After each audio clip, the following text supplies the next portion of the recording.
Ljudi, pogledajte šta sam pronašao. Znači, mini detektor, šta je pronašao? Pogledajte. Pogledajte ovo. Znači, evo, nalazim se u nekoj pećini, lokacija Papraća. Znači, morate doći da istražite, pogledajte, tamo su tuneli pećinski. Ja sam ovdje na obronku ovdje našao, pogledajte. Znači, pogledajte ovo. Te neke figurice.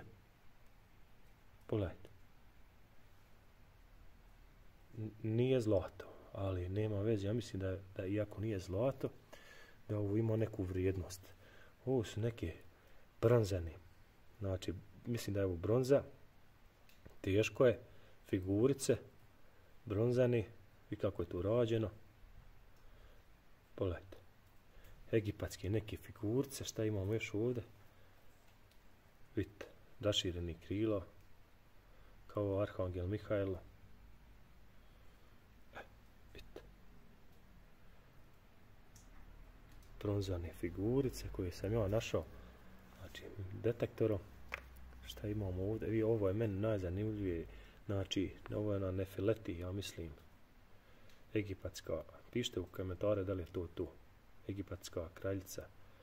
Znači, bronzane figurice sam našao. Evo ovako, pogledajte gdje sam našao.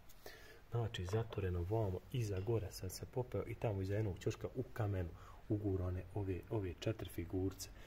Pogledajte, znači, morate misliti šta se još ovdje može pronaći u ovoj pećini. Pećina je, znači, ogromna. Ja sam ovdje, gledajte, samo svjetlost dana, tek na početku sam našao i tamo ima još da se ide, tamo su lavirinti.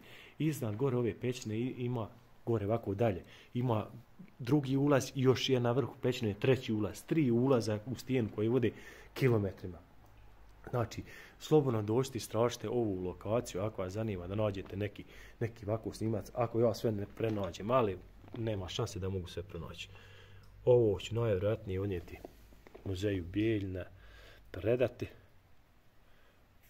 Ne znam kome je ovo prodao, ali lijepo su nalaze. I ovo će možda promijeniti istoriju Papraće, a i naše istorije u Republike Srpske i Bosne i Hercegovine. Jer ovo zaista mislim da ovdje još niko ovako nije našao ovaj nalaz.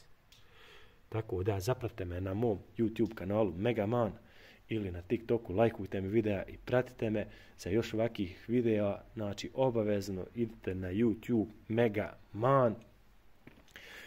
Megaman znači ja sam maskom Megamana, naćete taj kanal i zapratite me, ili Megaman domaći zadatak i onda naćete taj moj kanal ako vam je tako lakše. Pogledajte. I bit će još super videa, tako da vidimo se, pozdrav.